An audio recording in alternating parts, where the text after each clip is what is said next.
Hare Krishna.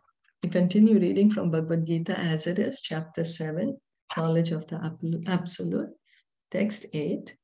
Rasoham apsu kaunteya prabhasmi shashi surya yoho pranavaha sarva vedeshu shabda ke paurusham nushu. Translation and purport by His Divine Grace, A.C. Bhaktivedanta Swami Srila Prabhupada. O son of Kunti, I am the taste of water, the light of the sun and moon, the syllable Om in the Vedic mantras.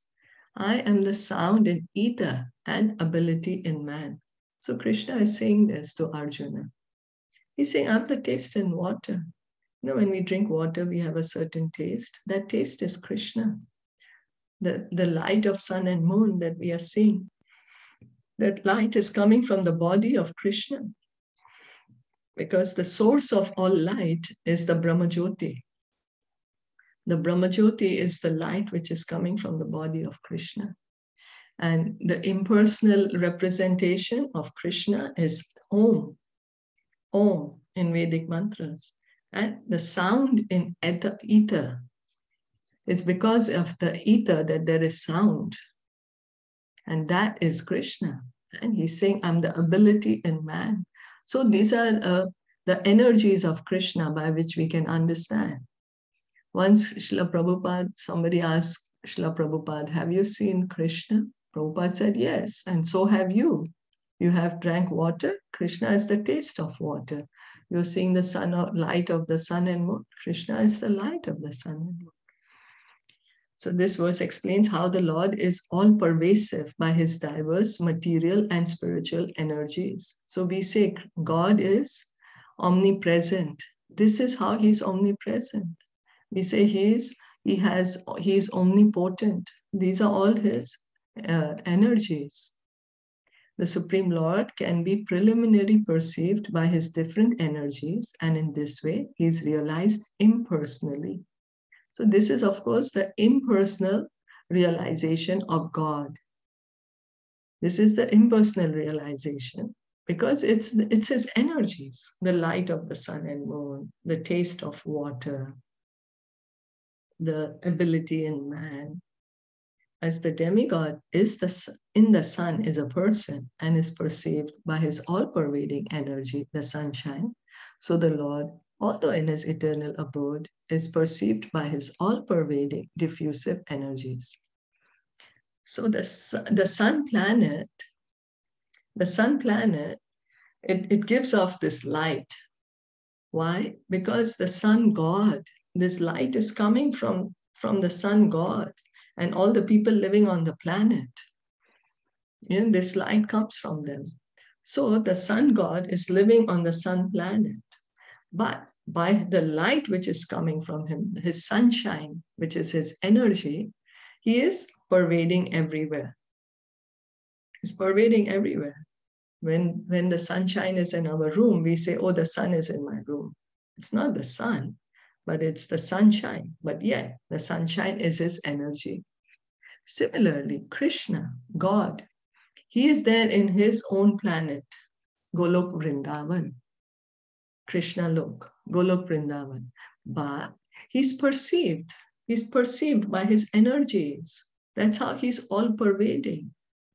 So he's there in his planet and he has his energies by which he's all-pervading. What mistake we make is that we say because God is all-pervading, he cannot be in his planet also. Why can't he be? We are just giving the example, the sun. The sun can do it. Why not God, who is unlimited? Of course, God can do it. He is there in his planet and he has energies. By his energies, he's pervading. So the taste of water is the active principle of water. No one likes to drink seawater because the pure taste of water is mixed with salt. Attraction for water depends on the purity of the taste. And this pure taste is one of the energies of the Lord. So it is Krishna's energy. The taste of the water is Krishna's energy.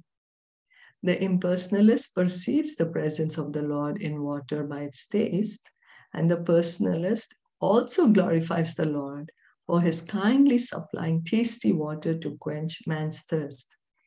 So the impersonalist who thinks that God is only energy, he says, oh yes, this taste in the water is God.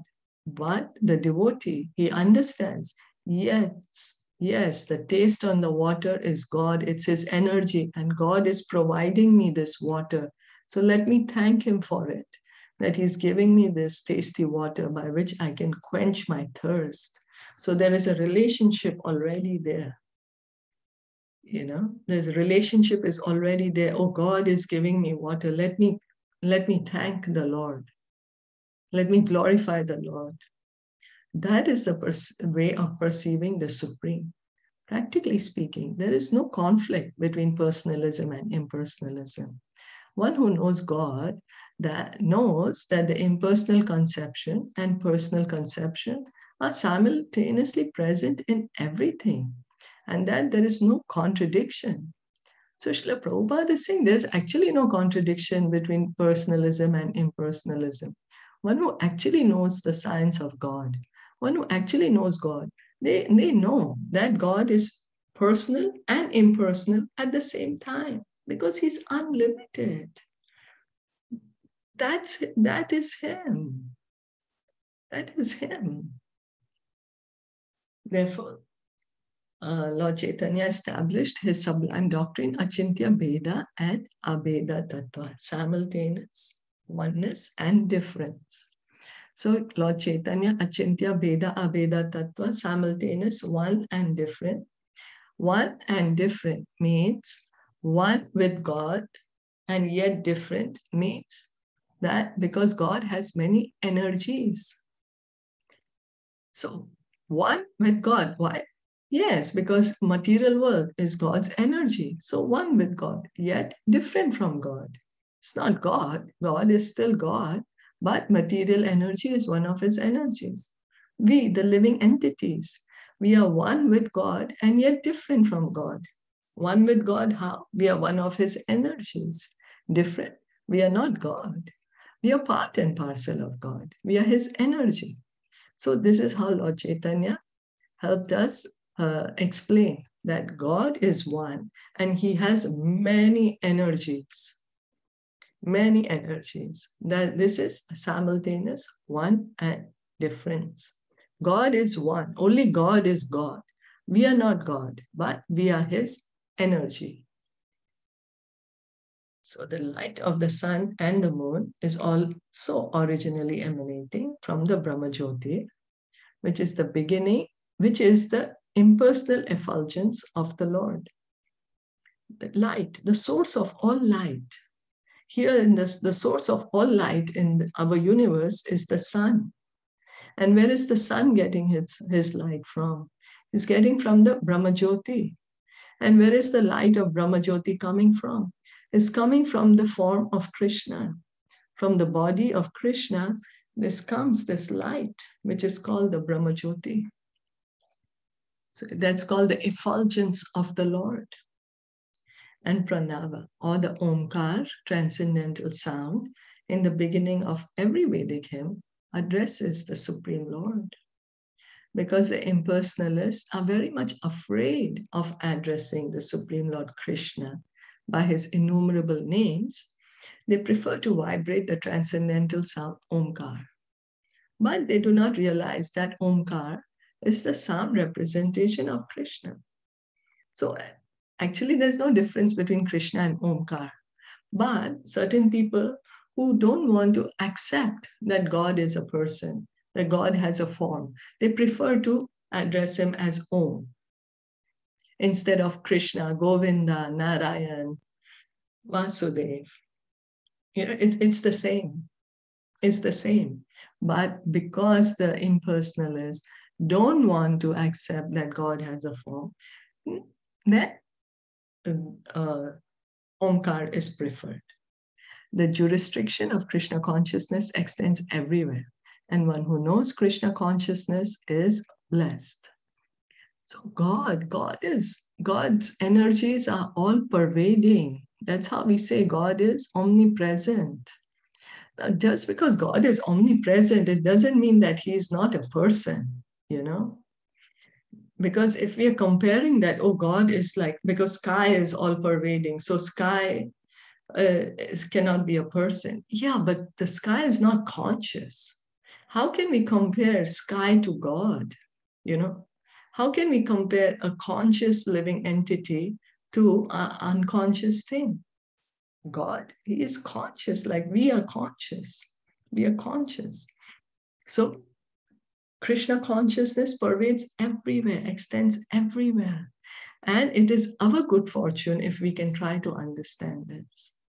Those who do not know Krishna are in illusion. And so knowledge of Krishna is liberation and ignorance of him is bondage. Now, if we want to know, if we want to have knowledge, then we should have knowledge of Krishna. By cultivating knowledge of Krishna, we can be liberated from this material world. By not getting knowledge of Krishna, we will continue to live in this material world of ignorance. We'll continue to be bound by the laws of material nature in this material world. So by hearing from Bhagavatam, Bhagavad Gita, by chanting the holy name, we are cultivating knowledge of Krishna. We are hearing about him. We are getting to know him. We are getting to know his glories. And this is what is required.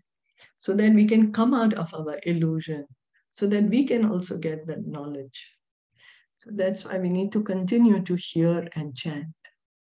Continue to hear from Bhagavatam, Bhagavad Gita, chant the holy names. Is that okay?